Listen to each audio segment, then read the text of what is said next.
నమస్కారం. నేను చందు. ఈరోజు పేపర్‌లో వచ్చిన కరెంట్ అఫైర్స్ ఏమేమి ఉన్నాయో చూద్దాం. స్పెయిన్ ఆటగాడు Carlos Alcaraz French Open title నెగ్గాడు. 2024 జూన్ 9న పారిస్‌లో జరిగిన ఫైనల్‌లో మూడో సీడ్ ఆల్కరాస్, నాలుగో సీడ్ అలెగ్జాండర్ జ్వెరేవ్ జర్మనీని ఓడించి టైటిల్ కైవసం చేసుకున్నాడు. నాదల్ 19 ఇయర్స్ తర్వాత రొలాండ్ గారస్‌లో టైటిల్ గెలిచిన రెండో పిన్న వయస్కుడు ఆల్కరాస్ 21.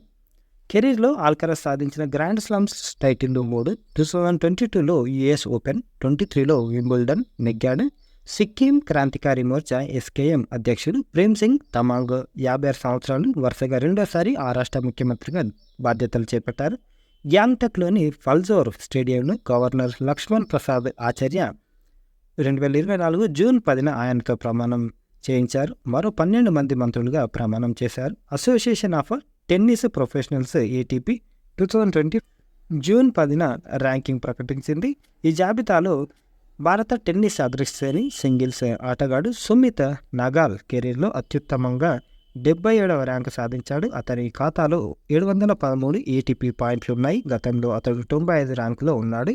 ఏటీపీ ర్యాంకింగ్లో జానిక్ సిన్నర్ తొలిసారి అగ్రస్థానాన్ని సొంతం చేసుకున్నాడు. 1973లో కంప్యూటర్ ర్యాంకింగ్స్ ప్రవేశపెట్టిన తర్వాత ఈ ఘనత సాధించడం మొదటి ఇటలీ ఆటగాడిగా అతను చరిత్ర సృష్టించాడు. మోడల్ క్వశ్చన్స్ ఏమున్నాయంటే, International Solar Alliance ISO, International Solar Alliance ఐఎస్ఏలో 97th సభ్య దేశంగా ఏ దేశం చేరింది అంటే పనామా. 2024 మార్చిలో ఏ దక్షిణ అమెరికా దేశం డెంగీ జ్వరాల పెరుగుదల కారణంగా ఆరోగ్య అత్యవసర పరిస్థితి ప్రకటించింది అంటే పెరు. కేంద్ర ప్రభుత్వం ఇటీవల ఏ రెండు రాష్ట్రాల్లో బ్లూక్యూడ్ వర్జీనియా ఎఫ్సివి పొగాకు పెంపకందారులకు మద్దతుగా చర్యలు చేపట్టింది అంటే ఆంధ్రప్రదేశ్, కర్ణాటక. సెబీ పిఎంజేవై ఆయుష్మాన్ భారత్ ప్రధానమంత్రి జన్ ఆరోగ్య యోజన కింద 5 కోట్ల ఆయుష్మాన్ కార్డులను జారీ చేసిన మొదటి రాష్ట్రం ఏది అంటే ఉత్తరప్రదేశ్. అంతర్జాతీయ నిరాయుధీకరణ వ్యాప్తి నిరోధక అవగాహన దినోత్సవాన్ని ఏటా ఏ రోజున నిర్వహిస్తారు అని అంటే మార్చి 5. ఏ రాష్ట్రంలోని దిగువ సుబంసిరి జిల్లా నుంచి విడిపోయి కియి పన్యూర్ ఆ రాష్ట్రంలో 26వ జిల్లాగా అవతరించింది అని అంటే అరుణాచల్. ఇది పేరు గుర్తుపెట్టుకోండి, కియి పన్యూర్.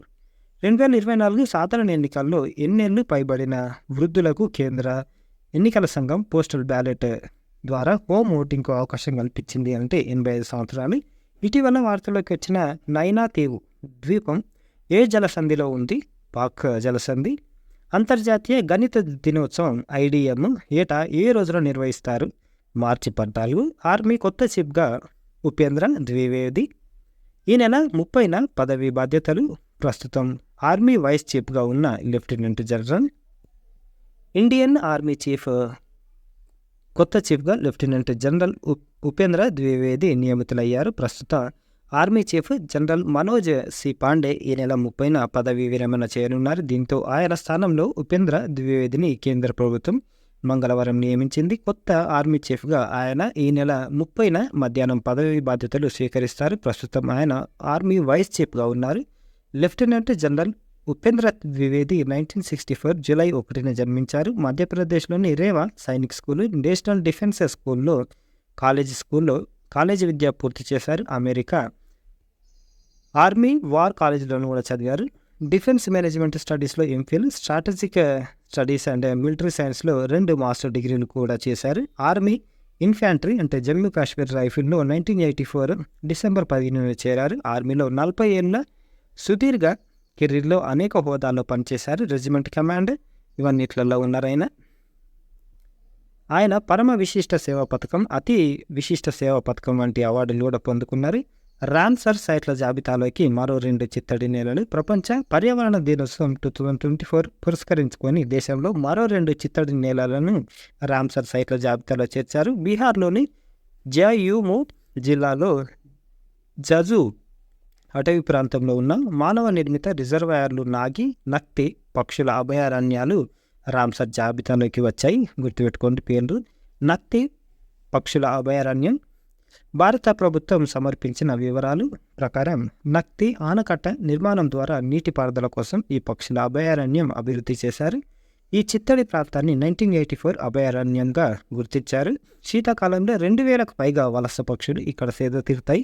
వీటిల్లో ముఖ్యంగా ఇండో గంగా మైదాన ప్రాంతంలో రెడ్ క్రెస్టెడ్ పోచర్డ్ పక్షుల సమూహం అధికంగా ఉంటుంది.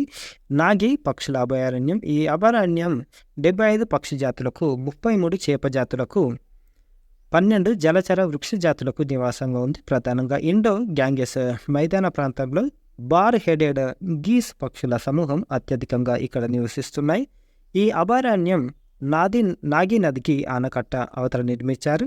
స్వచ్ఛమైన నీటితో పాటు జలచర వృక్ష సంపద వంటి నీటి వనరులను ఏర్పాటు చేయడానికి వీలు కల్పించింది. ప్రపంచవ్యాప్తంగా 2400 రామ్సర్ చిత్తడి నేలలు 172 దేశాల్లో 2.5 మిలియన్ చదరపు కిలోమీటర్ల వరకు రక్షిస్తున్నారు.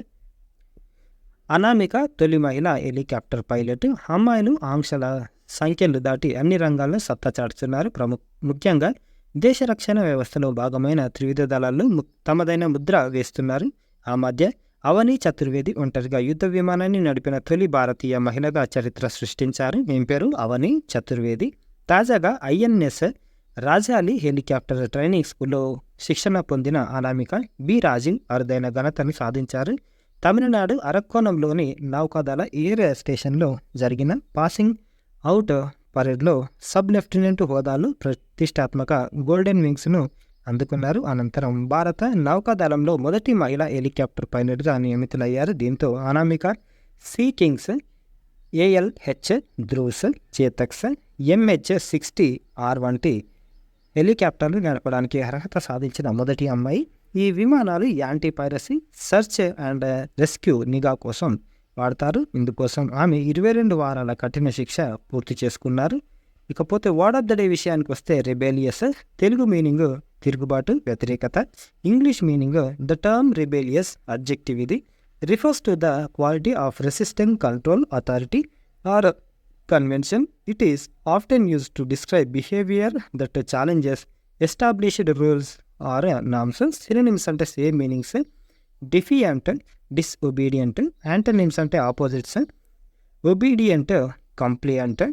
Usage: the teenager's rebellious attitude often got him into trouble at school as he frequently questioned the authority of his teachers. Inkoti, throughout history, many rebellious groups have fought against oppressive regimes in the pursuit of freedom and justice. ఇవి ఈ రోజుకు సంబంధించిన current affairs. Like చేయండి, share చేయండి, subscribe చేయండి. Thank you. ధన్యవాదాలు.